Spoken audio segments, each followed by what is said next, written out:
Hello everyone. Welcome to No Fear Cooking. I'm Magda. Nathaniel is taping today and we are cooking a wonderful casserole today. Chicken potato casserole is going to be 2 steps and we are going right into sharing the recipe. And I have 5 potatoes. It's medium size. We are going to peel them nice and slice them thin. It's going to be about 4.5 cups. If you like a little bit more, add 1 more, but I think 5 potatoes, medium size, will be perfect. Now we are going to move to the onions, and we love to clean onions, and just easy to clean. Peel them, cut them in half. I'm having 3 onions, like medium size, maybe they're large in my eyes, and 2 shallots. It's going to great taste to our casserole. That will be part of the base of our casserole. So let's clean them, cut them in half, and slice them not too thin, but not too thick. The onions are on my pan. On top are the potatoes, nice thin slice. And now we are going to season our potatoes and onions with 1 teaspoon of salt, 1 teaspoon of pepper, and 1 teaspoon of thyme. That will be a great taste to it. Everything is in. First step, it's almost ready to go in the oven at 400. I have to add 1 more ingredient, well 2. Half a cup of hot water on top of our potatoes and onions, and the can of the evaporated milk.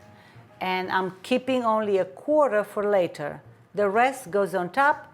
We are ready for everything to go in the oven. We are moving to the second step, and this is a very easy step.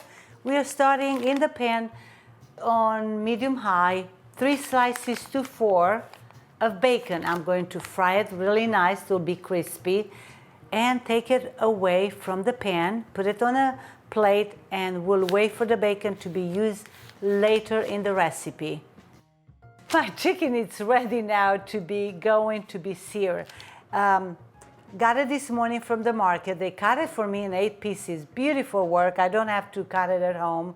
And I'm going to take extra of the skin. I'll cut it with the scissor. If you like it, it's good. Leave it on when you sear the chicken. But I like to cut it off the extra. And when you start searing your chicken, put a little bit of salt, a little bit of pepper. I will use probably a teaspoon on each side when I flip them again. 1 teaspoon one side, 1 teaspoon on the other side, and then give it a good color, really nice gold color. Will add flavor to our casserole. I have my casserole in the oven. The chicken is already browning here, very nice. Smells good, it's giving a good color, and all the pieces are done. So as they brown, take them out and get ready to go on top. I'm getting the pan out and it's going to go on top of your potatoes and onions. So chicken pieces, just spread them nice. 8 pieces will go perfect in a pan. It's big enough. And then we are putting the bacon on. Let's chop the bacon slice very small. Put them inside, cover the pan well with aluminum foil and with the lid, and goes back in the oven for 400 for 1 hour. 1 hour went by. Have your gloves, it's very hot, this pan. And we are adding a teaspoon or half, it's up to you, of paprika. Will give a good taste and a good color. If you taste it and if you need a little bit more salt and pepper, now is the time. If not, I think the seasoning is good enough for our liking. But I'm adding the 1/4 cup that I reserved the evaporated milk right on top. So we have everything. I'm looking around. Yep, everything is in. And the pan, the heavy pan is going back in the oven for another half an hour till it's getting really nice and brown, and nothing else we need, do we? Just to wait another half an hour at 400 degrees.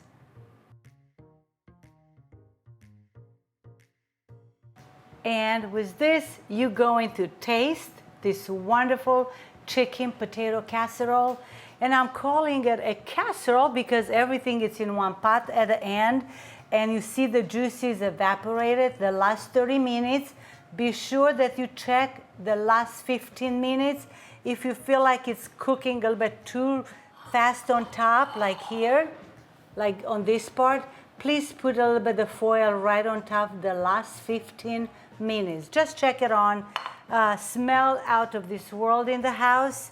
I'm glad to share this wonderful recipe, very unique, using the evaporated milk. Is giving a sweeter taste to the veggies and the meat. Absolutely, you must try. It's a 1, 2, 3 recipe.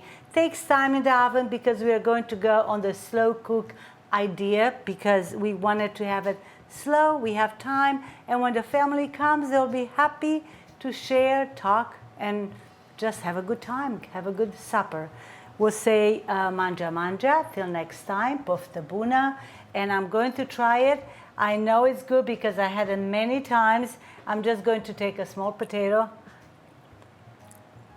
It's perfect. Again, change a little bit things if you do it my way first and then change it your way.